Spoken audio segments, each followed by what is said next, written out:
Assalamualaikum warahmatullahi wabarakatuh. Makan ketoprak sama mie ayam. Yang melayanin janda muda. Kalau pada kompak jawab salam, insya Allah pada masuk surga. Assalamualaikum warahmatullahi wabarakatuh. Waalaikumsalam warahmatullahi wabarakatuh. Salam sejahtera untuk kita semua. Namo Buddhaya, gitu ya. Salam nasional ya. Salam kebajikan. Salam kebajikan, Om Swastiastu, gitu ya. Alhamdulillah ala kulli hal. Asyhadu an la ilaha illallah wahdahu la syarikalah al-kabirul muta'al. Wa asyhadu anna Muhammadan abduhu wa rasuluh dzul jalali wal kamal. Allahumma shalli ala sayyidina wa habibina wa syafi'ina wa maulana Muhammadin sallallahu alaihi wa alihi wa ashabihi wa azwajihi wa dhurriyyatihi wa ahli baitihi al-kiram min yaumina hadza ila yaumil ba'tsi wal nahdu amma ba'du. Ketua penyelenggara halal bihalal Bapak RW Abdul Rahim garis miring Ibrahim. Bapak saya ngasih nama, kata beliau, nama gua aja dulu sebetulnya waktu masih kecil Ibrahim, diambil dari nama kiai yang ada di Padarincang. Kumarjuk kata dia. Nama gua di Abdul Rahim aja, begitu kan zaman dulu mah. Umur juga main tembak-tembak aja. Jadi aslinya namanya Ibrahim, jadi kagak mempan dibakar. Kagak mempan dibakar oleh segala macam ujian yang berat. Amin.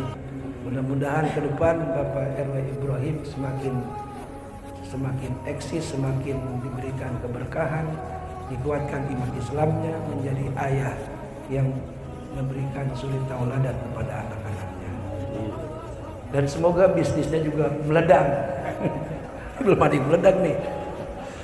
Saya hormati, saya muliakan Al-Mukarram Bapak Haji Sajiran, senior saya di PCNU sekitar tahun 2000-an Pak Haji ya, 2000 lebih. Kenapa beliau sekarang di usia 71 tapi masih gagah? Karena setahu saya beliau hatinya baik. Kalau megang duit seberapa banyak orang lima dikasih sama beliau. Jadi sekarang badannya sehat. Saya hormati pembawa acara Bang Barles dari Kebonanas dan para tokoh-tokoh PDI, mantan-mantan dewan dari PDI Perjuangan yang sekarang sudah membuat kandang baru namanya Batara, Banteng Tangerang Raya. Dan semua yang hadir, kita semua bermohon kepada Allah Subhanahu wa taala agar selalu diberikan sehat. Amin apa? Amin. Baik, sehat kalau mau. Agar selalu diberikan sehat walafiat. Banyak duit. Jangan ngomong dari mana. Allah yang kasih entar. Panjang umur. Dalam taat ibadah kepada Allah Subhanahu wa taala, segala urusan dimudahkan, segala hajat Allah tunaikan. Ini acaranya halal bihalal. Jadi halal bihalal sebelum dicetuskan oleh Bung Karno di zaman kerajaan dulu telah diadakan ini halal bihalal oleh Pangeran Sambernyawa yang waktu itu mengumpulkan para punggawa kerajaan dalam rangka rekonsiliasi kalau kayak sekarang. Nah kemudian dipopulerkan ini halal bihalal oleh Bung Karno melalui usulan dari Kiai Haji Wahab Asbullah, tambak beras. Jadi Bung Karno memang orangnya luar biasa, pengalamannya luar biasa, pandangannya. Jadi agar bagaimana pertemuan sesama para pejuang bangsa, para pendiri bangsa untuk berkumpul kembali, kan kalau bahasanya silaturahmi mah biasa ya. Jadi Bung Karno berpesan bagaimana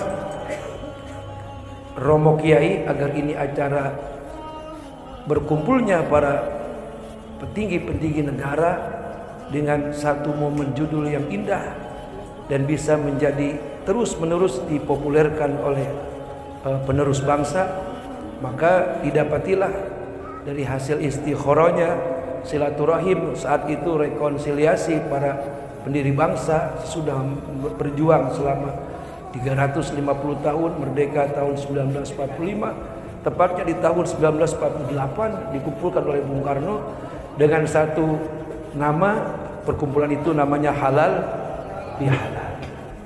Jadi halal bihalal sebetulnya sebuah kalimat pengantar yang dipopulerkan oleh Bung Karno, yang dicetuskan oleh Wahab Hasbullah, bukan hanya sebetulnya buat kita orang Islam, bukan hanya setiap bulan Syawal, setiap hari kita halal bihalal, apalagi malam Jumat nih. Bapak-bapak yang masih pada punya istri itu kan halal bihalal ya, malam Jumat ya, itu namanya halal bihalal Pak. Kan halal bihalal yang tadinya nggak boleh menjadi boleh, yang tadinya haram menjadi halal. Suami istri bekas ribut, kemudian baikan, kan lanjutnya malamnya halal bihalal, dan seterusnya dan seterusnya. Jadi yang namanya kebaikan ujungnya adalah halal bihalal, artinya saling memberikan maaf. Dan kita semua ini adalah para saudara-saudara yang saya hormati, adalah hamba-hamba yang berdosa. Saya, Pak Haji Sajiran, kita semua, kalau RW jangan ditanya. Bukan.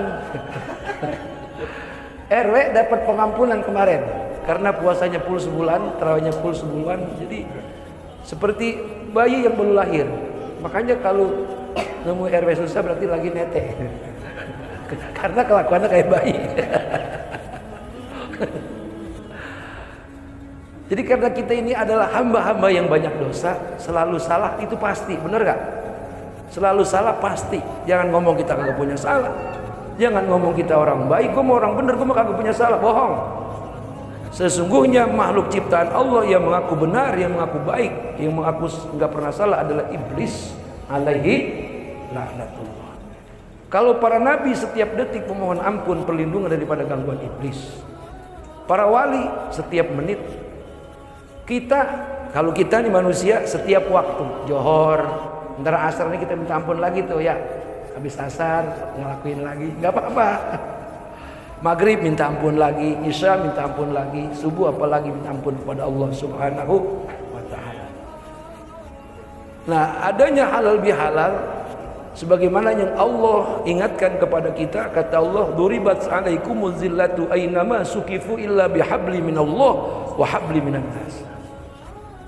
Akan mendapatkan kecelakaan, musibah, bencana dan hal-hal yang tidak mengenakan pada dirimu di mana saja kamu berada, illa bihabli minallah wa habli minan nas, kecuali orang yang senantiasa menjaga hubungan baiknya kepada Allah dan orang yang selalu menjaga hubungan baiknya kepada sesama manusia. Ini Allah sudah 14 abad yang lalu, jauh sebelum kita ada, untuk mengajarkan kepada kita, mendidik kepada kita sondar perbedaan agamanya apa.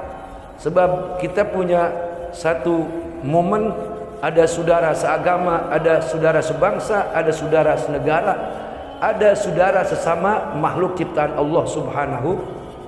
Kira-kira kalau setan saudara bukan itu?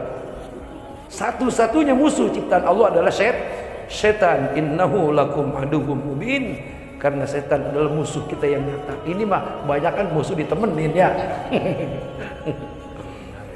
Jadi hasil daripada silaturahim adalah orang yang selalu mendirikan dua usolli dan usaha.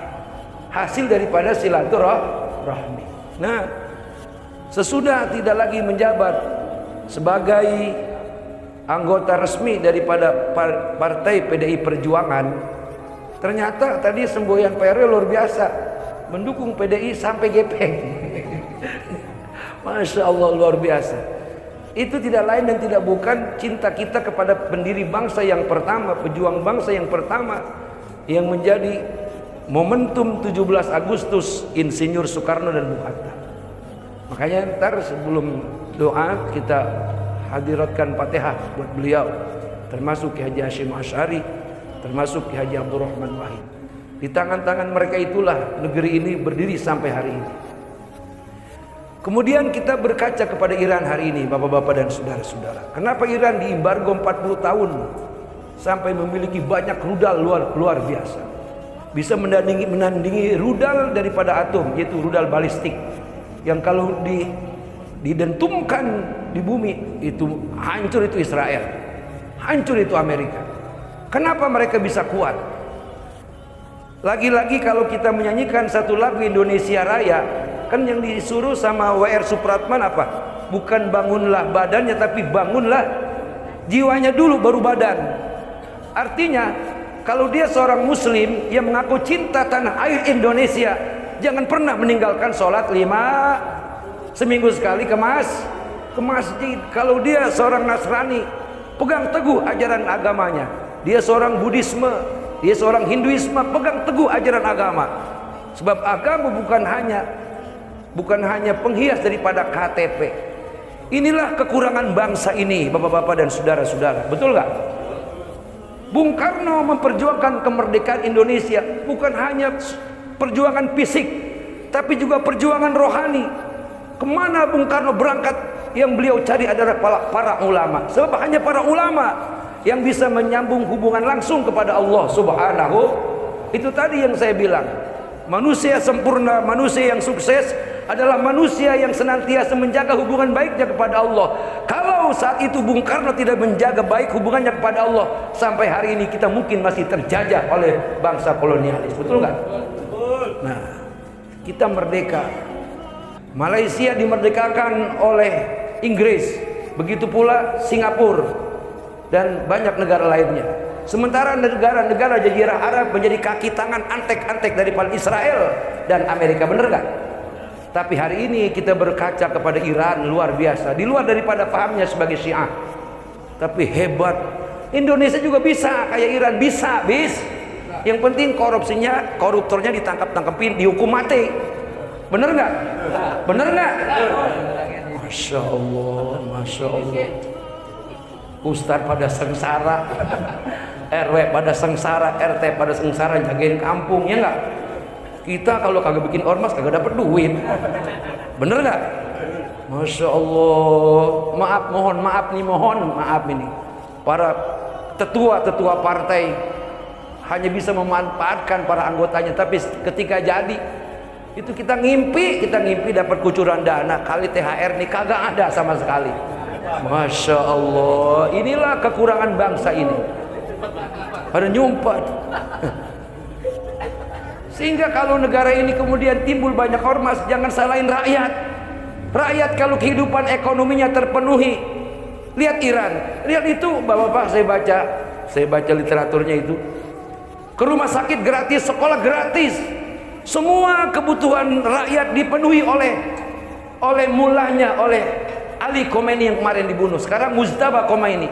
Boleh jadi ketika negaranya diserang, rakyatnya nggak kabur, berani mati untuk membela bangsa dan negaranya. Tapi lihat Indonesia ketika dijajah 350 tahun, banyak pengkhianat, sehingga timbul si Pitung, timbul si Ji, Bapak Longseng yang kurang ajar. Kan orang main patok-patok aja. Ternyata gambaran di sebuah film sampai hari ini masih ada. Siapa pengkhianat bangsa? Itu para koruptor. Kalau negeri ini mengikuti daripada jejak Bung Karno, berdiri di kaki sendiri, bisa, emang apa kagak bisa? Jadi mulai ketua partai jangan hidup bermewah-mewah, betul nggak? Iya, dari mulai ketua-ketua partai hidup sederhana lah, kayak Ali Khomeini. Kenapa diturut oleh rakyatnya? Sederhana, Bapak. Tidak ada penjagaan yang begitu ketat sehingga kemarin ditembak kena, sebab gak ada yang jagain. Masya Allah, tabarakallah. Kita berkaca sekali lagi, bercermin dengan Iran, dibombardir habis-habisan Amerika, Israel kaget, rudal kagak habis-habis ya. Katanya negara superpower, udah kelabakan nih Amerika sekarang nih. Israel udah kelabakan, diajak perang darat Israel kagak mau, takut. Pengkhianat bisanya nembakin orang Palestina. Masya Allah, bapak-bapak dan saudara-saudara. Tapi yang jelas kita sebagai bangsa harus bangga dengan negeri kita Indo. Banyak turis-turis yang pengen jadi WNI, banyak. Karena Indonesia mah enak. Semakin pintar, semakin hebat, nyolok kagak ditangkap. Bisa ngusul tahanan rumah ya Pak, monggo, enaknya bukan main. Masya Allah, tahanan rumah ada 48 tahanan KPK yang mengajukan tahanan rumah. Diturutin, yang penting wani piro. Ini penyakit yang kalau terus menerus ada di negeri ini sampai kiamat, kita nggak bakal bisa kayak Iran. Andai kata hari ini umpama Donald Trump kesel sama Prabowo, dikirim rudal kemari, kita kalang kabut Pak, bener nggak? Kalang kabut. Udah semua demo, Prabowo sih agak becus jadi presiden, pasti begitu. Akan nyalain pemimpinnya, bener nggak? Hanya di Indonesia ijazah seorang presiden dipermasalahkan, betul? Saking piciknya, jadi ada barisan rendah hati, ada barisan sakit.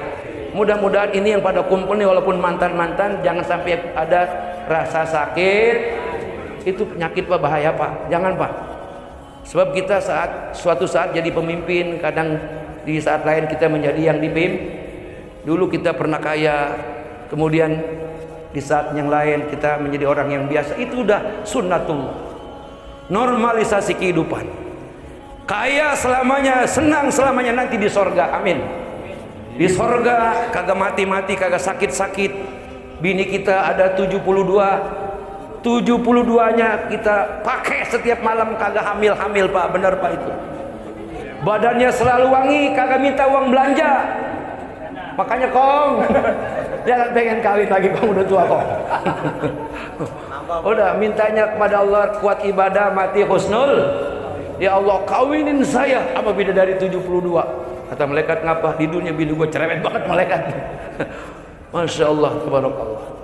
Para saudara-saudara hadirin yang saya hormati, jadi halal bihalal pada hasilnya adalah membuka pikiran kita kembali agar bagaimana kita terutama dalam sebuah rumah tangga menjadi bapak-bapak yang bisa mengayomi kepada istri-istri kita, amin. Anak-anak kita, keluarga terdekat kita. Selanjutnya mengayomi dan saling menasihati serta berbuat sabar daripada segala hal yang menyakitkan kita pribadi.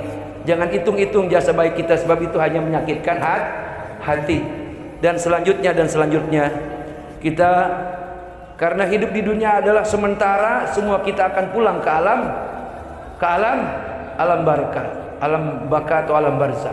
Walaupun sebelumnya dia pernah tinggal di alam sutra, tapi dia akan lama-lama pindah ke alam kubur. Begitu para saudara-saudara. Batara Banteng Tangerang Raya ini sebuah perkumpulan yang dirahmati Allah, amin. Sebab di mana satu masyarakat berkumpul ngomongin kebaikan, ngomongin kebersamaan, di situ turun rahmatnya Allah. Apa rahmat Allah? Cintanya Allah, rizkinya Allah, kasih sayang Allah. Bisa jadi kumpul begini, asam urat pelan-pelan pada minggat, amin. Jantung sembuh, amin. Kan bisa kumpul bareng-bareng ya. Ini kan semuanya udah pada penyandang penyakit semua ini. Pak, kagak usah dilenyapkan, emang itu teman kita. Jadi udah makan apa saja silakan, tapi kalau rasanya ngerentek ya jangan diterusin. Ya, makan emping, makan daging, makan daun ubi, kalau ngerentek ya jangan mau gini, sekarang mati besok mati, goblok itu mah, nyata begitu mah. Kagak sayang diri, kan mendingan aja. Kalau umur panjang mah kita bisa tambah ibadah, amin. Amin. Umur panjang mah bisa tambah silaturahim Bapak, tanpa kita tahu. Agama memberikan penjelasan bahwa langkahnya satu langkah kaki orang yang menuju silaturahim halal bihalal itu dihapus semua 10 keburukannya dan diberikan 10 kebaikannya. Masya Allah. Makanya siapa orang, kata Rasul, yang pengen dipanjangin umur, rezekinya lancar, rezekinya mudah, tidak tersendat, maka kata Nabi, sambunglah tali silaturahim melalui satu wadah di Batara halal bi. Kalau perlu bukan hanya setiap bulan Syawal, kapan saja. Misalnya Pak Sajiran punya duit banyak, ayo kumpul di rumah saya. Amin. Kita makan-makan, itu juga halal bihalal. Benar, siapa saja di antara kita, kan kita nggak tahu. Walaupun mantan dewan atau mantan apa saja, kan rezekinya kalau kita masih hidup dikasih sama Allah ya. Apa mertua dapat gusuran, kita dapat percikan ya. Undang teman-teman, jangan jadi teman nyusahin mulu.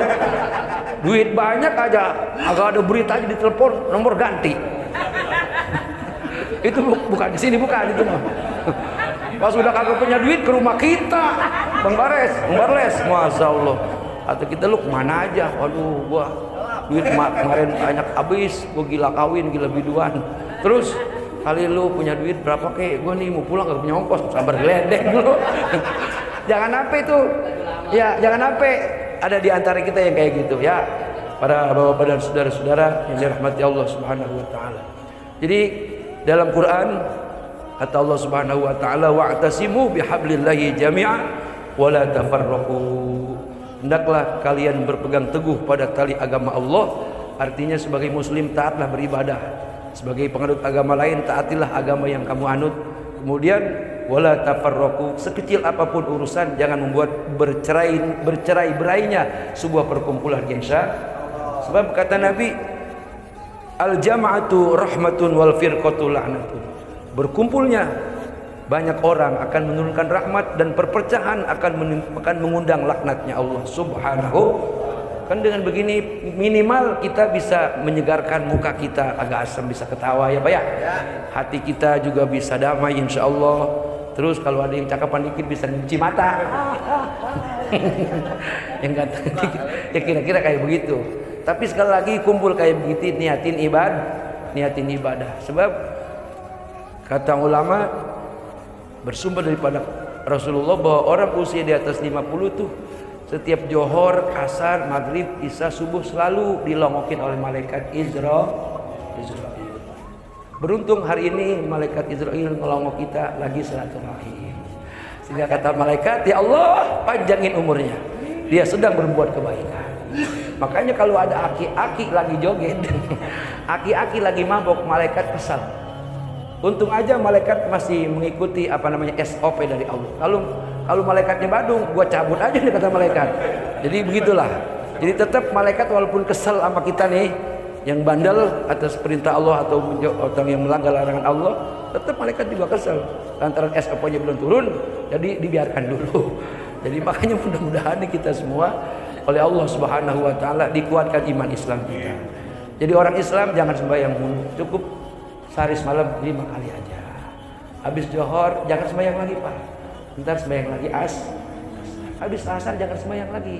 Ntar sembahyang lagi habis maghrib lama jangan sembahyang. Ntar sembahyang lagi jam 3 sembahyang isya sekalian tahajud insya. Habis itu ntar sembahyang lagi sembahyang subuh. Jadi cuman 17 rakaat 25 menit. Itu yang diminta oleh Allah Subhanahu wa taala buat kita agar bangunlah jiwa kita sehingga bangunlah bangsa kita. Bangun jiwanya, bangun raganya, bangun negaranya, bangun bangsanya karena senantiasa berhubungan baik terus kepada Allah Subhanahu wa taala. Kalau ngomongin kesuburan Indonesia, Kus Plus pernah berkata, bukan lautan tapi kolam. Makanya banyak aki-aki yang pada ompong giginya. Demikian, semoga manfaat menjadi renungan buat kita semua. Wassalamualaikum warahmatullahi wabarakatuh.